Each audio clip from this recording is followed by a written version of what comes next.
was the Velveteen Rabbit. Does everybody know the story of the Velveteen Rabbit? Well, just the one synopsis that I'm going to say is that the rabbit was a stuffed animal, and the rabbit wanted to become real. And so one night, while they are in the nursery, because you know this happens, all the animals and stuffed animals start talking to each other. And so the Velveteen Rabbit begins to talk to the old horse, the old, worn, loved horse. And she says to the old horse, when or how can I become real? And the old horse says, it takes a really long time for you to become real. And she says, really? Well, tell me about it. Tell me how I will know. And he says, well, the first thing you're going to know is that your hair will get worn off by love. And so you'll have patches of no hair. And you can see the Velveteen Rabbit going, that doesn't sound like love, right? And then the old horse says, and then one of your eyes is going to pop out. And you see the Velveteen Rabbit going, oh no. And then your joints are going to be all kind of crickety, and they're going to get loose, and you're not going to be able to move the way you used to move. And you can see the Velveteen Rabbit going, oh no. And then he says, and then you get really shabby looking, like they should throw you away. And she's thinking, is this love? Really? This is what it's going to look like? And the Velveteen Rabbit says, yes, that's when you will know that you have been loved into being real. Because it's all about love. So think back, when you were 3 or 4, probably one of your earliest memories, think about what you loved. What did you love? You probably loved everything, because everything was new, everything was fun, everything was exciting. You loved everything. You would hug people even if you didn't know them, because that's what it was about. And then, bless your hearts, you grew up. You grew up to be in 5th or 6th grade, and then you started having some boundary issues, right? So you started loving those things that your friends loved. You started saying, who gets to earn my love?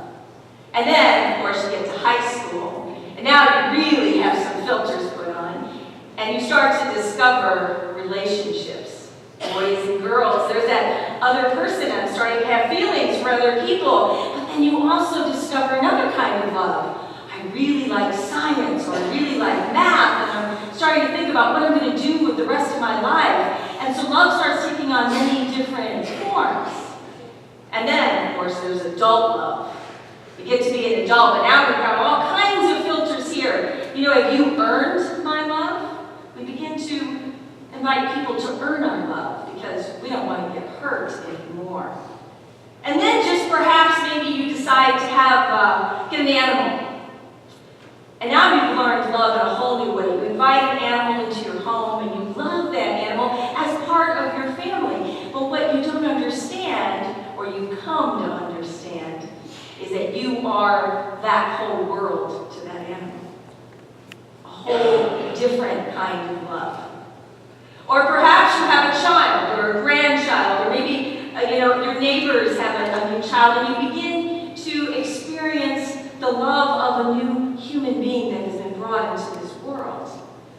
I remember calling my mother one week after my oldest daughter was born, and I said, Mom, I'm sorry. And she said, for what? I said, for everything I ever did to you. She goes, well, that's a lot of things. Because at that moment, this love for this child, which was so overwhelming, and my mother had 3 kids, I had a whole new appreciation for my mother. My love for my mother had changed because now I was mother. And what about the love of being with a friend who is going through chemotherapy? About sitting with somebody when the drip is coming and you're praying that this time it's going to work. Or perhaps the love of being with someone in their last days of life. When you don't want to see them struggle, and yet at the same time, when they leave, you know the pain that is going to be right here. And no amount of love is going to take that pain away. In fact, when that person finally goes, the pain is going to be stronger than ever. And yet you will agree that no, you will not take away any of those memories if that means that pain will go away. Because that love is so strong and so caring that you can't imagine letting it go. Well, in our scripture reading that Brian read this morning, I can't tell you how many times I've had wedding brides and grooms come into my office and I say, have you thought about a scripture for your wedding? And they go, oh yes, we want that love scripture. It is all I can do not to roll my eyes.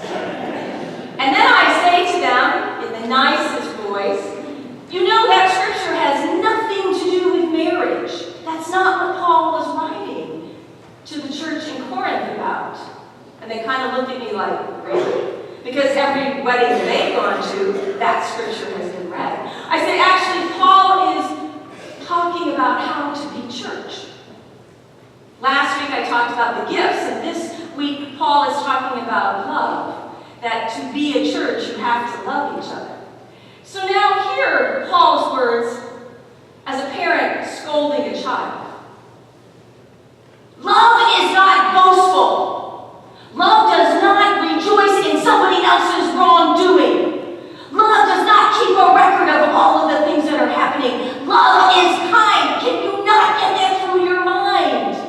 You can hear Paul yelling at the church saying, no, it's about love.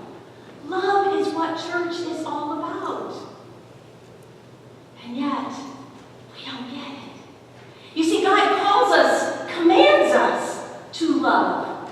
Just like God commands the birds to fly, the fish to swim, the flowers to blossom. God commands us to love. Now, when my youngest daughter, Kimberly, was 3-4 years old, there's an incident that happened that I will never, ever forget. I was babysitting the kids next door, which they had 4. So with my 2, there were 6. And it ranged from 3, which Kim was the youngest, to 15. And we were going someplace. I can't tell you where we were going because I don't remember. And so I had all 6 of them in the van. And for whatever reason, Kim did something to me that just made me crazy. And so I'm buckling her into her car seat and I'm yelling at her. I can remember yelling at her. And I slam the car door and I walk around and I get into the driver's seat and I literally had to count to calm myself down.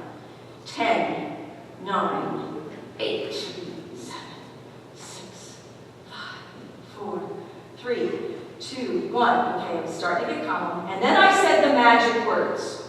I said, Kimberly, I don't know what I'm going to do with you. And you could have heard a pin drop in that van. And all of a sudden, you hear this little voice in the back go, through the tears, Mommy, just love me. Yes, that is exactly what I did too. Because I had taught my daughters that if I ever say, I don't know what I'm going to do with you, your response is, just love me. And that will bring me back. And immediately it was like, right in my heart. I can't tell you today what I was mad about. I can tell you everything about that scene, but I have no idea what I was mad about because it doesn't matter.